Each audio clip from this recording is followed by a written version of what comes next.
everyone, I am Rebecca from ChemKnits. Today we are going to dye two different yarn bases that are both DK weight 100% superwash merino wool. I'm currently just off camera adding zip ties onto the yarn to show you our second base. And our second base is a superwash zebra base. Now, this is called a quote zebra yarn, but it is 100% superwash merino, just like this Knit Pick Swish DK.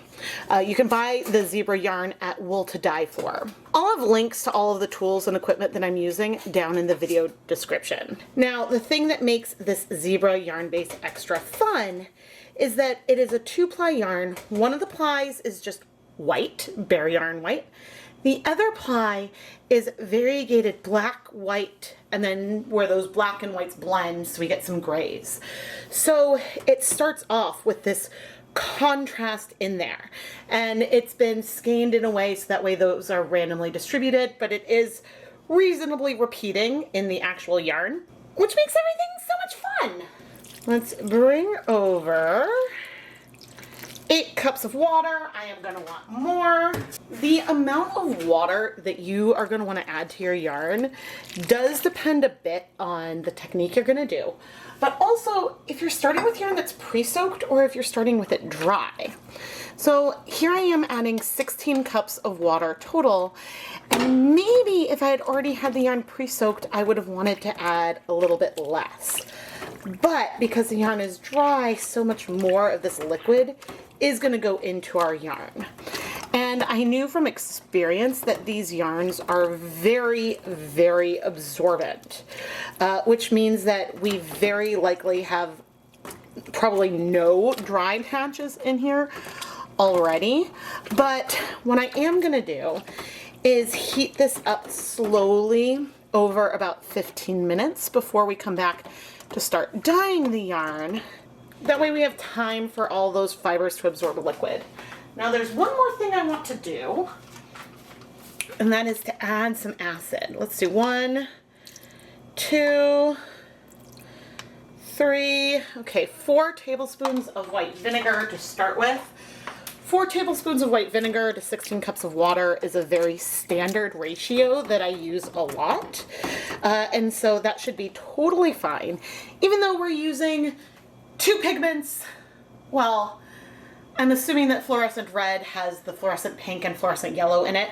But even though we're using 2 dyes, fluorescent or hot fuchsia and fluorescent red that spread, and 1 Dharma's deep magenta that does not spread. So we should be good. But I am interested in having, I guess, this non-zebra yarn in the middle, just so that way I can see, I guess, how coverage maybe compares to the 2 on the side. But actually, that might be another project I need to explore at some point anyway. But I'm going to heat this up, and I'll be back in 15 minutes. And here in this container, I have some dye powders that have been mixed with sugar. I have 3 colors, and honestly, okay, I guess I wrote red on here. This is probably the red. I know what colors they were, but I don't necessarily know which one is which of the 3 containers. I know that 2 of them are Jacquard's hot fuchsia, and then Jacquard's fluorescent red, and then the 3rd is Dharma's deep magenta. I originally mixed these dyes with sugar to dilute the dye powders a bit. And for our 2 fluorescent colors, I used a ratio of 1 teaspoon of dye powder to 2 tablespoons of sugar. So that gives us a 1 part dye, 6 parts sugar ratio. For our deep magenta, I used 1 tablespoon of sugar, but then 1 tiny little scoop, so 1/32 of a teaspoon of the deep magenta powder. And I am thankful because I have these that were mixed, gosh, probably in January or maybe even December. And so I have these dyes that I mixed about 8 or so months ago, but I know the ratios. And so therefore when we go and use them on our yarn, even though I'm not really going for speckles per se, we know that the ratio, so in theory if I wanted more at the same ratio, I could mix that. Why on earth would I mix these dyes with sugar instead of mixing them with, say, citric acid? Normally when I want to dilute my acid dyes, I will add citric acid powder. This is great when you want speckles because having citric acid in there will allow the dyes to be in a very local acidic environment when they dissolve, and then that helps them bind to where you've placed them a little bit faster. But sometimes you want to dilute the dyes so you don't add too much in any given spot on your yarn, but you don't necessarily want to increase the amount of acid that you've added. And I found that sugar is pretty inert. You could use salt, but I found that comparing salt and sugar, the dyes spread even more when you add salt than they do with the sugar. So the sugar really is inert and is just there to allow you to take a pinch of powder without having as big of a pinch of dye, if that makes sense. Now, as for the dyes themselves, they should be in really good shape because I've stored them in a cool and dry place. They did have some exposure to light, which is not really ideal, but I see pigment when I look at the dyes, so it should be fine. Ideally, you do want to store your acid dyes in a cool, dry, and dark place. One other reason why I might pick sugar to dilute the dyes instead of citric acid is if I'm going to be dyeing yarn that has sparkle content in it, like stellina. I did an experiment once where I boiled yarn with stellina and straight vinegar versus water that had probably a big scoop of citric acid. With the citric acid, the stellina pretty much became clear. It lost all of the silver sparkle and it almost looked invisible after that. Whereas boiled in just straight vinegar, which is 5% acetic acid, the sparkle was still present and still vibrant. And this is because with citric acid, you could get the pH much lower than you can with vinegar or acetic acid. And so the risk of dulling your stellina and losing that sparkle is higher with citric acid. It's very easy to add too much. Now, when I'm saying this, adding a lot of citric acid isn't going to damage the wool, it's just that silver sparkle. And so that's one more consideration that you may have when you're deciding what to mix your powders with to dilute things. Is it still called a dilution if you're dealing with powders versus a liquid? I don't remember. But anyway, as soon as that timer goes off, I'm gonna go put on my deluxe rubber respirator mask, safety glasses, and gloves because we are gonna be dealing with dry dye powders. I always wear this PPE when I'm dyeing yarn with dry dye powders. I wear safety glasses all the time along with my gloves. You just often don't see them because usually you just see my hands and not my face. But I will wear the respirator mask, or if you don't have one of those, a very well-fitting KN95 or dust mask that can have a really good seal to prevent accidental inhalation of anything. And that's what I wear to protect myself. So I will be more muffled when you hear me in just a moment. It's been a little longer than 15 minutes because I had some YouTubey things to take care of. Okay, I'm gonna go back down to low. First things first, I want to figure out which color is which. I just said rich. I think that this is our fluorescent red, and it's going to be okay if we end up with speckling. I'm going to be transitioning between colors, not worrying about getting fine speckles, but also being okay if we do. My guess would be that this one is going to be our deep magenta, and then I think this is our hot fuchsia, which, looking at the colors and the relative pigmentations, even though I was using a lot of dye, that tracks. Especially because I think these two are going to spread more than this one.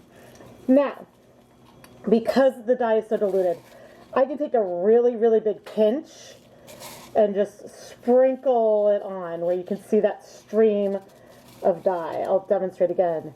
I can go really heavy. Normally, you don't want to do that, but since our dye is diluted, we can. And I happen to know, at least for our two fluorescent colors, I think that originally I had maybe 6 grams of dye. Now, this would be way too much fluorescent dye to use on 300 grams of yarn. But I dyed a number of skeins before these. So, yeah, I mean, I don't know if we're going to use up all of this dye. I just know that I don't really care about them spreading after testing. I'm kind of almost scribble dyeing with the powder, taking it and making like little loops. And so you can see areas where the powder is falling heavier than others. And that was just all one color. I have a lot more of that pink than I do the red. So I have a feeling that this is mostly going to be fluorescent pink. The red is going to be very much an accent because I think, again, it's just a fluorescent pink with a little bit of yellow in there. Things are going to spread a lot, but we don't have that much water volume in here. So it's possible that we may see some differences, but I think it should be fun. Okay, and then with this deep magenta, I am going lighter. This is more likely to give us little speckles.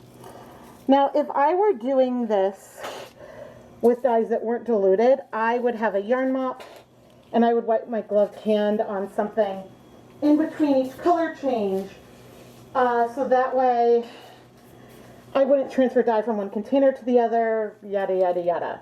There's very little dye on my gloves because of just the way that these powders are set up. I'm liking what I have right here. I know things are going to spread and blend a lot more and we'll see a little bit less variation. This is just from experience with these colors. But I now want to wait 5 minutes before flipping the yarn. I'm going to rinse off the gloves, put covers back on the containers for safety and things like that in the meantime. I really, really love how this is looking. And I think you can see why I love zebra yarns. Don't get me wrong, zebra yarns look really good if you're using something that is not fluorescent, but oh my gosh, look at how much pink is in the water. I have not done a comparison of, say, a fluorescent pink dye versus mixed with sugar versus like straight dye powder, just because that would be a really hard comparison to do. Mainly because just each pinch would have a different amount of dye, and so that would just be tricky. I am going to put my deluxe rubber respirator mask, safety glasses, and gloves back on, and we are going to continue with our dyeing here. I followed a similar kind of pattern, sort of randomly applying the powders onto the yarn, although I started doing less of an even coverage, if even that's possible, to sort of separate the fluorescent fuchsia and the fluorescent red a little bit, and then having those deep magenta speckles a little bit all over. They may or may not make a big impact on the yarn. It is hard to say. One of my goals is to use up as much of the powder that I have as possible, but not at the expense of creating a fun colorway. And if I get to a point where I think, gee, this yarn is awesome, I love where it is, I want to stop, I'm going to stop versus keep going to try to use up all this color that I have. And so ultimately the goal is fun. But again, I waited 5 minutes in between each flip, knowing that I was going to do at least 3 flips, maybe more, because there is a lot of more pastel area left, which I may decide I like at some point. I don't know. It's a lot of fun. Near the end, I did add some more acid to help the colors absorb, and then I let everything heat for 30 minutes from the last time I added dye. There is pink left in the water. There is no doubt about that. Honestly, I did expect that. Now, I'm about to turn off the heat and remove the yarn from the dye bath. But before I do that, I am just pouring on water, mainly to try to rinse off those zip ties just a little bit. This is not a step I usually do, but I had to toss those gloves because I ripped them after the last flip when I was taking them off. I'd like to avoid getting color on my fingers, but Yeah, I think that we're pretty good. Okay, now we do have some pink in the dye bath. We will likely have some pink bleeding when we go to start washing this. I am feeling optimistic. And as for that sugar is so soluble in water that there should be no problem rinsing that out. And I've done this before, so I know that there's no problem doing that. But anyway, I'm gonna go set this aside to cool completely so then we can wash it. Let's add a little bit of some dish soap into our rinse bath. And then bring over our pink yarn. And we're gonna cross our fingers. Okay. Now, what we want, if we're gonna see pink, we want it to be pale pink. And I see pink. That's not that pale. But this is the first rinse, and there was pink left in the dye bath, so therefore, I am not freaking out yet. Let's fill this up with water again. Okay. Okay, it's still pink, but it is much better. At least in my head it is. Still not ideal, but ooh, I see some deep magenta speckles, barely, and I'm very excited. Oh my goodness. Okay, I think that what I'm gonna do is have our yarn with a little splash of white vinegar. I'm gonna fill this back up most of the way. Okay, and I could add synthrapol to rinse things out, but I just wanted to demonstrate what happens. So here we are with acid in here now. There's a hint of pink, but it's way better. What I'm gonna do is I'm just gonna leave this in here and I'll fill it up a little more to just soak for a little bit. And by a little bit, until later this evening, just because I have to go pick up the kids. But then we'll come back and finish washing it properly. But sometimes just being submerged, this could allow, if there was any undissolved dye on the surface, it's being sort of a pain and dissolving little by little. This is not going to hurt anything and could help. But I do want to finish rinsing out that acid. A lot of people don't like the vinegar smell, so we'll be back in a while. So this didn't necessarily need to wait as long as I did, but we soaked for a while and, well, that's pretty pink. Let's add a little bit, that is acetone. Oh my God. The bottle of nail polish remover is very similar to the bottle of synthrapol, which has no real label at this point. Synthrapol is a pH neutral dye that is marketed to dyers. I think it's supposed to help remove any excess color. And hopefully the soap will bind up all those little particles that we have in here. And so I am going to, I guess I'll do one more rinse on camera and then I'll start doing rinses off camera. Because if this one happens to be clear, then that would be great. Then we'd be done. Let it get a little overfull. Okay. Yep, we are about the same. It has been a while since I've had one of these that has just gone and bled and bled and bled.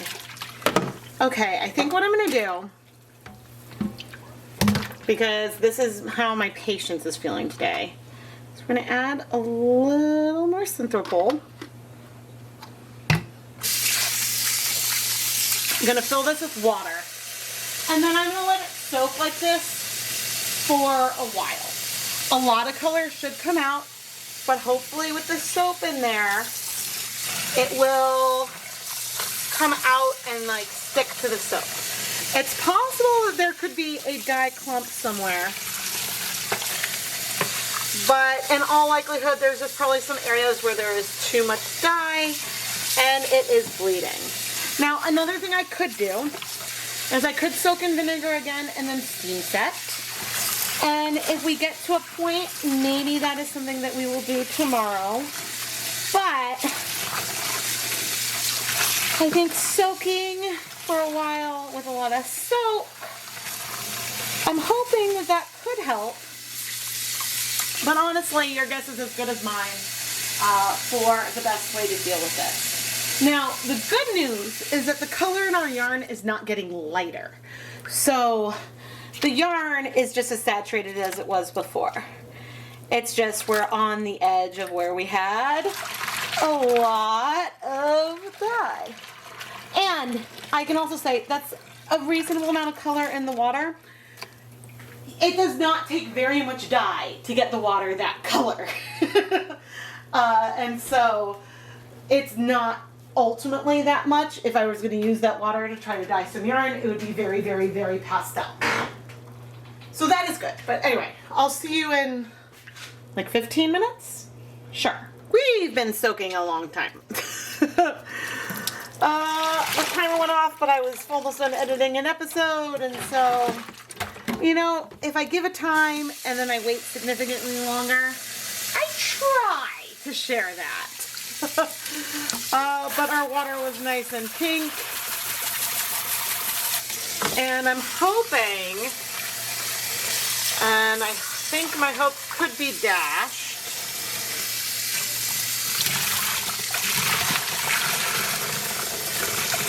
I mean, there's still soap in here, so let's rinse all that soap out.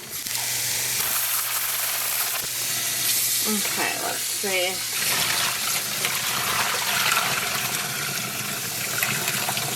Yep, we're still looking pinky. Okay. Here's what we're gonna do. We are going to soak overnight because it's late. It's almost 10 o'clock. Some water with a splash of vinegar. Now, the splash of vinegar didn't really help before with the bleeding, but there are two things we could do from here. Again, this bleeding, it's not all that bad, but let's go ahead and troubleshoot it. Okay, this is the thing that makes me happy. It's way better now that we have the vinegar in here. That is promising. See, I could go ahead and steam set this right now, but I want to go to bed.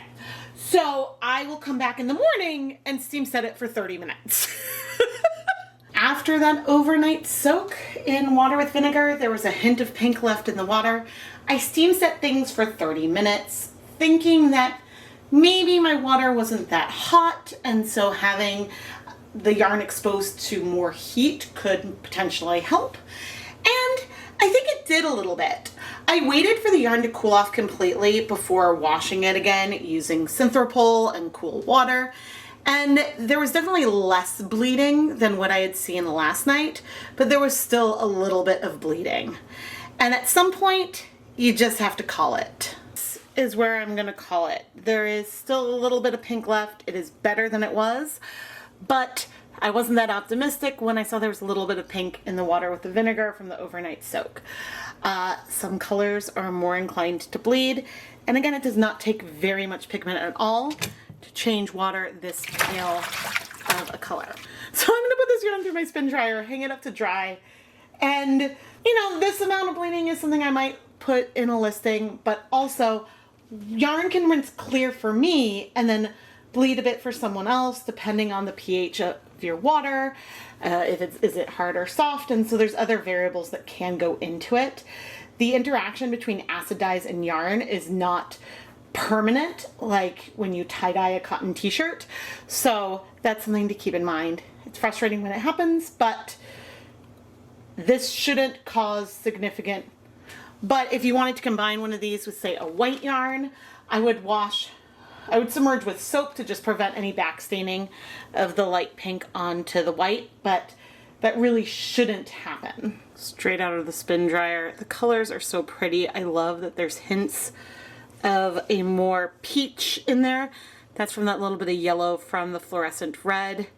It is a shame that in an immersion situation the red doesn't stay that neon red that the dye is, but this yarn is still super fun and I'm excited to see it dry. This video had a few unintentional conclusions. One was about when colors bleed. I mean, I suppose that's one. And the other is that sometimes colorways can look so different on different yarn bases, which I know is obvious. But when you look at the zebra, the thing that you see the most is the black contrast with the pink. And yes, you see some pink and orange variation on the backdrop. But what I don't think you feel as much are the speckles. And those we really, really feel over here on our colorway that does not have any of that zebra barber poling in it. And that's because the contrast between the speckles and the background color is so subtle. They exist on the zebra colorway. It's just you don't see it as much at first because you're looking at the black and white. I turned off the main lights to bring over a black light, which yes, this is not my regular black light. This is way worse. Where on earth is my black light? It was here the whole time. I just didn't see it. Ah, we glow, we glow. Everything glows except the black, obviously.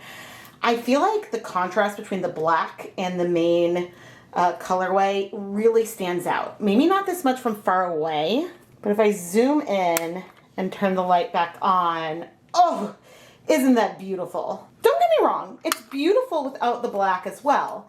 And actually, this is, oh, I also had deep magenta. Okay. I was looking at those speckles thinking, gee, what was in with the fluorescent red that isn't fluorescent? And then I realized it's deep magenta. We did have a pigment that isn't fluorescent in here. Whoops, but so fun. I can't believe I almost forgot about the deep magenta. It is such a fun pigment, and it's really fun to use it alongside fluorescent fuchsia because both of these colors are a bright pink. One of them is fluorescent, one is not. One strikes really, really slow, and the other strikes quick enough that we could probably glaze with it, which, side note, I still need to glaze with deep magenta. Editing Rebecca, keep bumping that up the queue.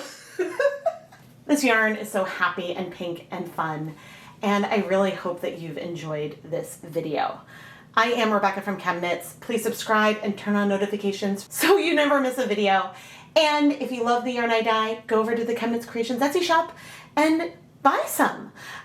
Almost all the yarn that I dye is featured in one of my videos, and I always try to put the title and either the published date or approximate published date in the description of the yarn, so that way you can go back and find when it was dyed.